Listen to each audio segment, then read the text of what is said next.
আর এই মুহূর্তের যে বড় খবর, বিজেপির প্রথম দফার প্রার্থী তালিকা প্রকাশ হলো, যেখানে সবথেকে গুরুত্বপূর্ণ ভবানীপুর এবং নন্দীগ্রাম, এই দুটো জায়গা থেকেই বিজেপি প্রার্থী শুভেন্দু অধিকারী, অর্থাৎ শুভেন্দু অধিকারী ভবানীপুর এবং নন্দীগ্রাম এই দুটো জায়গা থেকেই লড়াই করবেন এবারের বিধানসভা নির্বাচনে। অন্যদিকে শিলিগুড়িতে বিজেপি প্রার্থী শঙ্কর ঘোষ, পাণ্ডবেশ্বরে বিজেপি প্রার্থী জিতেন্দ্র তিওয়ারি। বিজেপির প্রার্থী তালিকা প্রকাশ 144টি কেন্দ্রে প্রার্থী তালিকা প্রকাশ করেছে বিজেপি, যার মধ্যে সবথেকে গুরুত্বপূর্ণ দুটি আসন ভবানীপুর এবং নন্দীগ্রাম, যেখানে শুভেন্দু অধিকারী তিনি লড়াই করবেন দুটি আসন থেকে। তার পাশাপাশি দিলীপ ঘোষ, তাকে আবার ফিরিয়ে আনা হলো খড়গপুর সদরে, অর্থাৎ খড়গপুর সদর থেকে তাকে প্রার্থী করা হলো, বিজেপি প্রার্থী করলো। এর পাশাপাশি শিলিগুড়িতে শঙ্কর ঘোষ, তিনি সেখানকার বিধায়ক, তিনি আবার সেই আসনেই লড়ছেন। পাণ্ডবেশ্বরে বিজেপি প্রার্থী জিতেন্দ্র তিওয়ারি, খড়গপুর সদরে যেরকম আপনাদের জানাচ্ছিলাম দিলীপ ঘোষকে আবার সেখানে ফিরিয়ে আনা হয়েছে।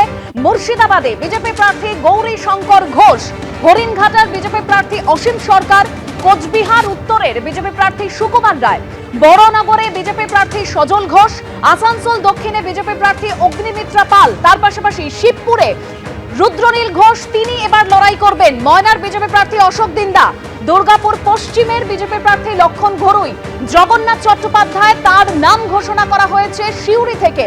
আপনারা ভবানীপুরের ছবি দেখলেন, এবার সল্ট লেকের ছবি আপনাদের সামনে রাখবো। একই ছবি ধরা পড়েছে, সেখানে কেন্দ্রীয় বাহিনী সেখানে এরিয়া ডমিনেশনের কাজ করেছে। পুলিশ আধিকারিককে সঙ্গে নিয়ে এক হচ্ছে এলাকা চিনিয়ে দেওয়া এবং সাধারণ মানুষের মধ্যে এই এরিয়া ডমিনেশন বা রুট মার্চের মধ্যে দিয়ে কনফিডেন্স বিল্ড আপ, আস্থা বাড়ানোর কাজটা কেন্দ্রীয় বাহিনীর তরফে করা হলো আজ। দেখছেন সল্ট লেকের ছবি।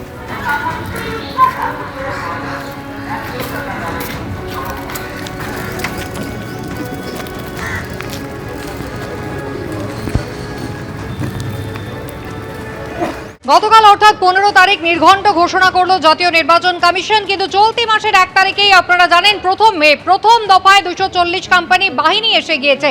গতকাল নির্ঘণ্ট ঘোষণা হওয়ার পর আজ সকাল থেকে শহরের বিভিন্ন প্রান্তে কেন্দ্রীয় বাহিনীকে দেখা গেল, সঙ্গে ছিলেন পুলিশ আধিকারিকরা, তাদের নিয়ে রুট মার্চ করতে এলাকা ডমিনেশনের কাজ শুরু হয়ে গেল। এই শহরের দু জায়গার ছবি দেখছেন, একদিকে ভবানীপুর বিধানসভা কেন্দ্র, খোদ মুখ্যমন্ত্রীর বিধানসভা কেন্দ্র, সেখানে আজকে সকালেই দেখা গেল কেন্দ্র বাহিনীর জওয়ানদের, যারা পুলিশকে সঙ্গে নিয়ে এরা এরিয়া ডমিনেশনের কাজ করলেন।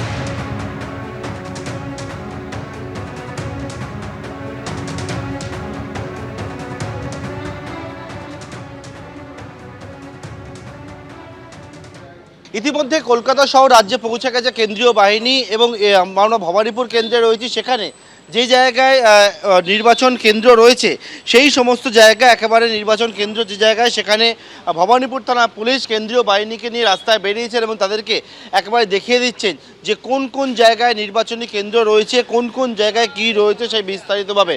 অন্যদিকে ভোটারদের কনফিডেন্স যাতে থাকে তার জন্য কিন্তু এই যে জায়গা বিভিন্ন জায়গায় রুট মার্চ, সেই রুট মার্চও শুরু হয়েছে সকাল থেকে।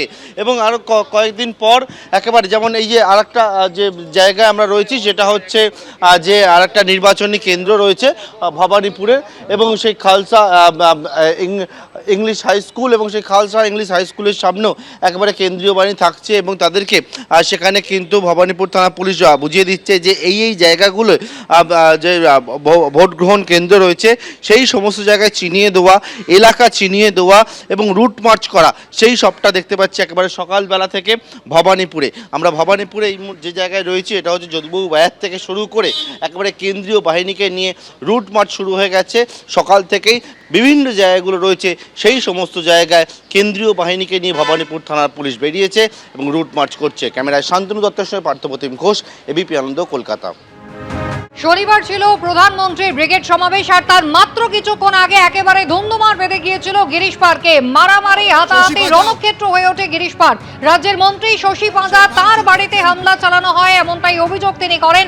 বিজেপির কর্মী সমর্থকদের দিকে ছিল তার অভিযোগের তীর, অন্যদিকে পাল্টা বিজেপি আবার তৃণমূলের দিকে অভিযোগ করে। কিন্তু এই গোটা ঘটনা নিয়ে কেন্দ্রীয় বাহিনীকে অপব্যবহার করা হচ্ছে, সেদিন কেন কেন্দ্রীয় বাহিনীকে ব্যবহার করা হয়নি, এই নিয়ে জাতীয় নির্বাচন কমিশনে চিঠি দেয় বিজেপি। আর অন্যদিকে এই একই প্রশ্ন তুলেছেন আজ বিজেপি নেতা দিলীপ ঘোষ, কেন কেন্দ্রীয় বাহিনীকে যথোপযুক্তভাবে ব্যবহার করা হচ্ছে না, এই প্রশ্ন তুলে সরব হয়েছেন তিনি। কলকাতায় সেদিন যে ঘটনা ঘটেছে, আর আমাদের পার্টির গাড়িকে আক্রমণ করা হয়েছে, মারপিট করা হয়েছে, পুলিশ পালিয়ে গেছে। পুলিশকে ইট খেতে দেখিনি, কিন্তু আহত হতে দেখেছি আমরা। মন্ত্রীকে কখনো ইট খেতে দেখলাম না, কিন্তু চারিদিকে চোট, যে আগে স্টিকার লাগিয়ে এসেছিল পরে দেখি ব্যান্ডেজ লাগিয়েছে বা ইট দিচ্ছে, এগুলো আমরা দেখেছি। কিন্তু এই ঘটনাটা হয়েছে তখন পুলিশও ছিল না, আর তখন সেন্ট্রাল ফোর্সও ছিল না। কেন এই পরিস্থিতি অনেকক্ষণ ধরে চলেছে, কেন সেন্ট্রাল ফোর্সকে ইউজ করা হয়নি? স্বাভাবিকভাবে আমরা কমপ্লেন করেছি এবং নির্বাচন কমিশন তার জানতেও চেয়েছেন। এই ধরনের ঘটনা লাগাতার হয়, সেন্ট্রাল ফোর্সকে খুঁজে পায় না। এবিপি আনন্দ এগিয়ে থাকে, এগিয়ে রাখে।